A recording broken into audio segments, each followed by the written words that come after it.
যারা কুরবানি করতে সক্ষম, আমরা যারা কুরবানি করতে চাই, তাদেরকে নখ চুল এগুলো কাটতে নিষেধ করা হয়, তাই না? চাঁদ উঠে গেলে নখ চুল এগুলো কাটতে নিষেধ করা হয়, এটা হাদিসেই আছে। আর এর আগে কেটে ফেলতে বলা হয়, যে নখটা আগে কেটে ফেলেন, চুলটা আগে কেটে ফেলেন, দাড়ি আবার কাটতে যায় না, নখ আর চুল।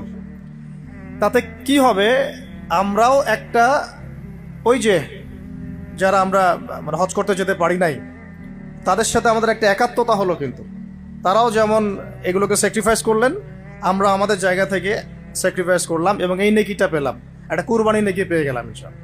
জিলহজ মাসের স্পেশাল ফজিলত হচ্ছে এই, নবী সাল্লাল্লাহু আলাইহি ওয়াসাল্লাম বলেছেন যে আল্লাহ পাকের কাছে জিলহজ মাসের প্রথম 10 দিনের নেক আমল, আল্লাহ পাকের কাছে জিলহজ মাসের প্রথম 10 দিনের নেক আমলের অপেক্ষা উত্তম অন্য কোনো আমল নাই। সাহাবীরা প্রশ্ন করলেন যে ওয়ালাল জিহাদু ফি সাবিলিল্লাহ ইয়া রাসূলুল্লাহ, আল্লাহর রাস্তায় জিহাদও কি নয়? নবী সাল্লাল্লাহু আলাইহি ওয়াসাল্লাম বলছেন ওয়ালাল জিহাদু ফি সাবিলিল্লাহ, এমন কি আল্লাহর পথে জিহাদও নয়। তবে সেই ব্যক্তির কথা ভিন্ন, যে ব্যক্তি তার মাল এবং তার নফস নিয়ে বের হয়ে গেছে কিন্তু এটা কোনো কিছু নিয়েই ফেরত আসে নাই, মানে সে শহীদ হয়ে গেছে, সেই ব্যক্তির কথা ভিন্ন। বাকি এই 10 দিনের নেকা আমল আল্লাহ পাকের কাছে অন্য সমস্ত নেকা আমল চাইতে শ্রেষ্ঠ এবং উত্তম। আল্লাহ পাক সূরা ফজরের মধ্যে এই 10 দিনের কথা বলেছেন, ওয়াল ফজরি, মানে প্রভাতের কসম বা ফজরের কসম, ওয়া লায়ালিন আশর, এবং 10 রাতের কসম। এই ওয়া লায়ালিন আশর 10 রাত বলতে মুফাসসিরিনে কেরাম এই জিলহজের প্রথম 10 দিনকে বোঝান, এই 10 রাতকে বোঝান। আবার সূরা ওয়াস-সামাই যাতিল বুরুজ, আমরা সূরা বুরুজ পড়ি, ওয়াল ইয়াউমিল মাউউদ ওয়া শাহিদি ওয়া মাশহুদ, এখানে শাহিদ বলতে আরাফার দিনকে বোঝানো হয়, ওয়া মাশহুদ বলতে জুমার দিনকে বোঝানো হয়।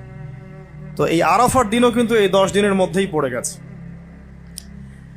আরেকটা হাদিস এসেছে যে এই 10 দিনের মধ্যে যে আরাফার দিনটা আছে, এই আরাফার দিন সম্পর্কে নবী সাল্লাল্লাহু আলাইহি ওয়াসাল্লামকে জিজ্ঞাসা করা হচ্ছে, ইয়া রাসূলুল্লাহ এই দিনের ফজিলত কি?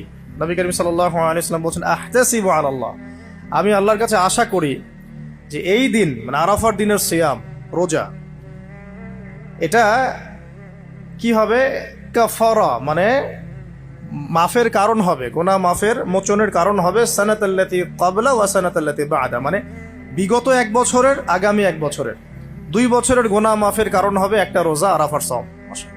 সুবহানাল্লাহ।